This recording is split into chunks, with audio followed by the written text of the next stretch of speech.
एक आपका सवाल बहुत ही गहरा और तर्कसंगत, डीप एंड फिलोसॉफिकल है, जो धर्म और कर्म के बीच के रिश्ते पर सवाल उठाता है।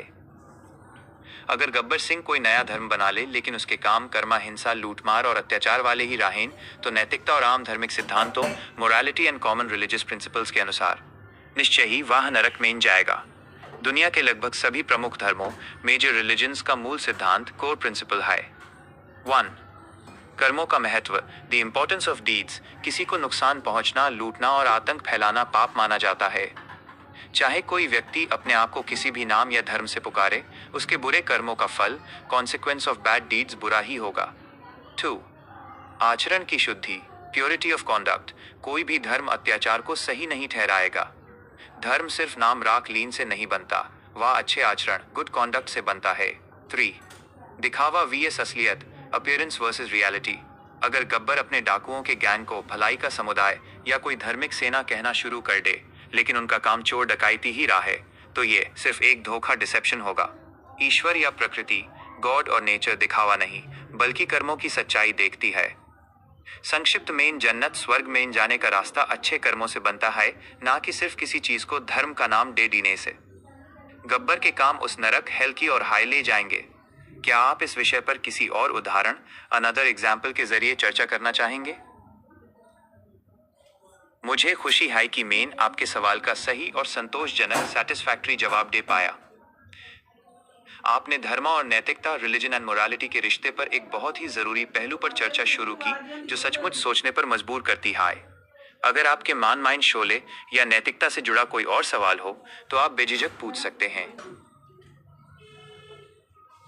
आपने एक बहुत ही गहरे विषय को छुआ है, जहां पर कामों, डीड्स, कर्मा और जन्नत स्वर्ग के बीच का रिश्ता विभिन्न धर्मों और विचारधाराओं, वेरियस रिलीजन्स एंड फिलोसफीज में अलग अलग तरीके से समझाया गया है। मैं आपकी बात को दो अलग अलग पहलुओं से समझाना चाहूंगा, जिसमें ये बात आती है कि जन्नत कामों से मिलती है या नहीं। 1. धार्मिक दृष्टिकोण, रिलीजियस पर्सपेक्टिव। इस्लाम में जन्नत, इस्लाम में आमतौर पर यह माना जाता है कि इंसान जन्नत में सिर्फ अल्लाह की मेहरबानी, रहमत से दाखिल हो सकता है। लेकिन अल्लाह की ये रहमत उन लोगों पर होती है जो अच्छे काम, अमाले साले करते हैं, ईमान फेथ रखते हैं और गुनाहों से बचते हैं। तोहफे की तरह जन्नत को एक तोहफा, गिफ्ट माना जाता है, जिसे अपने कामों के बदले, अर्निंग थ्रू डीड्स, पूरी तरह से हासिल नहीं किया जा सकता, लेकिन अच्छे काम रहमत पाने का जरिया जरूर बनते हैं। हिंदू धर्म में मोक्ष, स्वर्ग, यहाँ कर्म, काम, डीड्स को बहुत महत्व दिया गया है।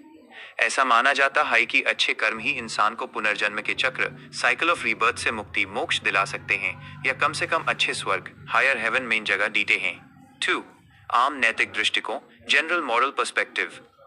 अच्छे काम, गुड डीड्स जरूरी। हर समाज और हर नैतिक व्यवस्था, मॉरल सिस्टम में ये माना जाता है कि अच्छे काम करना, दूसरों की मदद करना और ईमानदारी से जीना ही एक अच्छी जिंदगी और मौत के बाद बेहतर अंजाम की बुनियाद है। आपका वाक्य, जन्नत मिलती है। जब आप कहते हैं कि जन्नत कामों से मिलती है, तो इसका मतलब ये हो सकता है कि आपका इशारा इन्हीं अच्छे कर्मों की जरूरत की तरफ है, जो इंसान को दया और मुक्ति, मर्सी एंड सैल्वेशन के काबिल बनाते हैं। आपका इस पर क्या विचार है? क्या आप मानते हैं कि जन्नत सिर्फ ईमान, फेथ से मिलती है या कामों, डीड से भी?